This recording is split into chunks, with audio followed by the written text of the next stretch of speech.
Hirveä määrä uutta tietoa tullut. Paljon uusia tekniikoita, työasennot, ergonomia kokonaisuudessaan.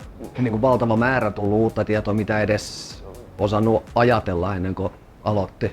Oppii miksi ja millä pitää itsensä kunnossa. Täällä saa oppia oikeastaan niin paljon kuin sä haluat, että sitä lisää tietoa aina on saatavilla.